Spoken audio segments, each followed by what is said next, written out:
Thank you, Peter, and thank you as well for the book blurb earlier. And just so you all know, it's available at all good bookstores and also on Amazon. And thank you, General Mark, as well. So I'm going to make one point today, and I'm going to go against the narrative, and I'm also going to end up disagreeing with Professor King. Sorry, Tony. And that point is that the essence of warfare is about to change. And to demonstrate that point, I'm going to zoom in to look at the human mind and its evolution.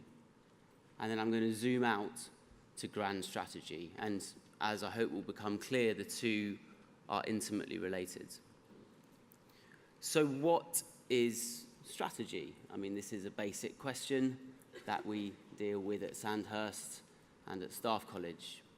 Well, strategy at its most basic is two human minds trying to outcompete each other. It is these two psychologies trying to win.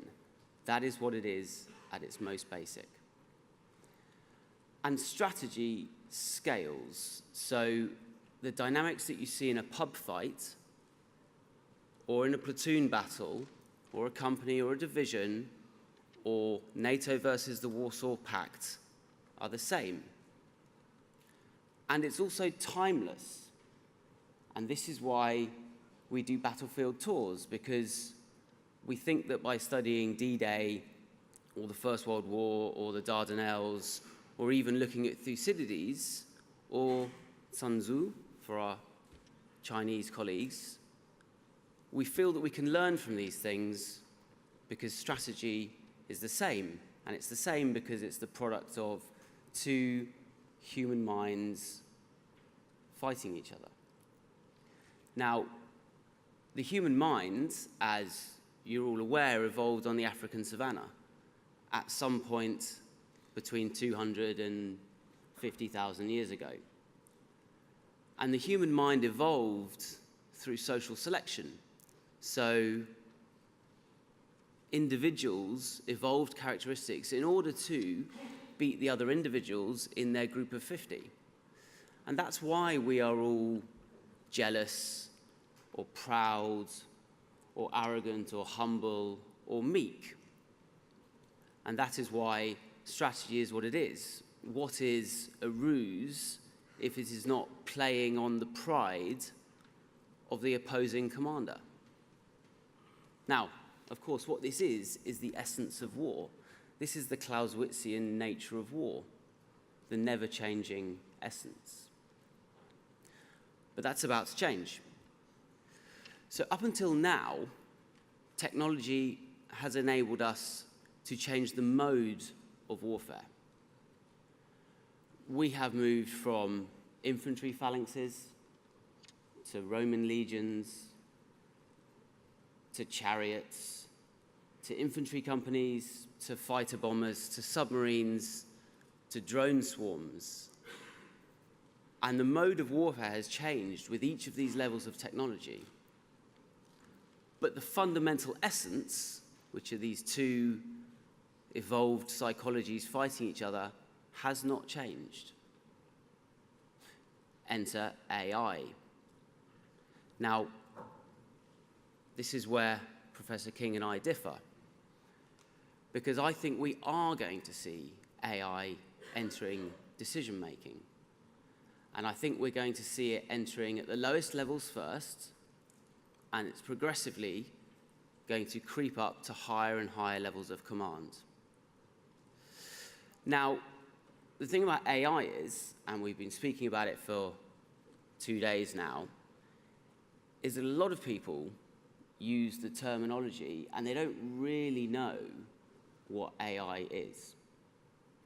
So I'm going to focus on one particular aspect of artificial intelligence, and that is deep learning neural networks. And this is the closest approximation, if you like, to the human brain. The human brain, as you know, is formed of neurons that are interlinked with synapses, and as you learn, some of those pathways become reinforced, and ones that you don't use degrade. This is the same with an artificial intelligence neural network. And these AI neural networks are trained in one of two main ways.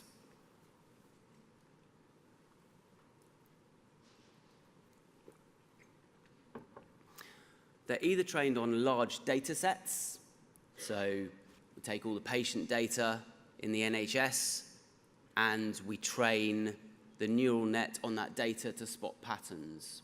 Or we set off neural nets against each other to learn.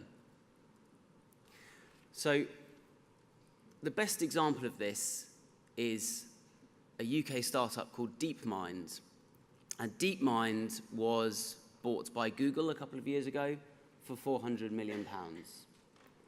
And what DeepMind were the first company, the first people in the world to do, was design a system that was able to beat the world Go Grandmaster. And for those of you who are not familiar with Go, it is an ancient Eastern game of strategy that has more combinations, more permutations in terms of strategy than chess or than any other game. It's fiendishly complex and it's awesome. The original DeepMind system was trained on human games, thousands of human games. And that took it up to approximately the level of the world Go Grandmaster. And then they started again and they came to iteration 2 of this system. And they designed the system, they gave it the rules of Go only. So this is how you can lay the pieces down. And then they set it to train on itself. So it played thousands of games against itself. And within 3 days, it had reached a level of Go proficiency that meant that it conclusively beat the world Go champion. And subsequent to that, a panel of Go experts, grandmasters, got together and they analyzed the game retrospectively. And the conclusion that they came to was, basically, we can see how this system has beaten the world Go Grandmaster. We would never have worked out the strategies that were employed. It is simply a different way of thinking. It is a different quality of intelligence.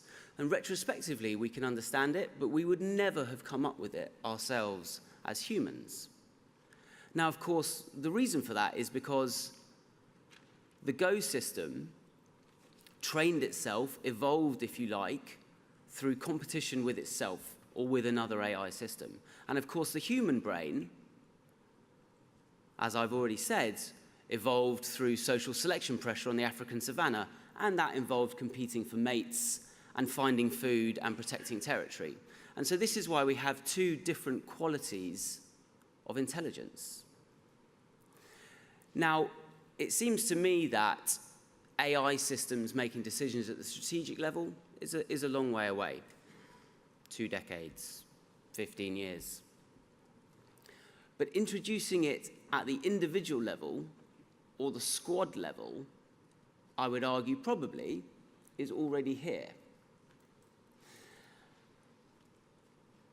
If I were a general in today's world, and for those of you who know my history and know me will know that that's never, ever a possibility, I would be looking very, very carefully at how the essence of warfare changes at the lowest level as we introduce AI into decision-making. Because what that will tell us is how the essence of warfare will change at progressively higher levels. Thank you very much.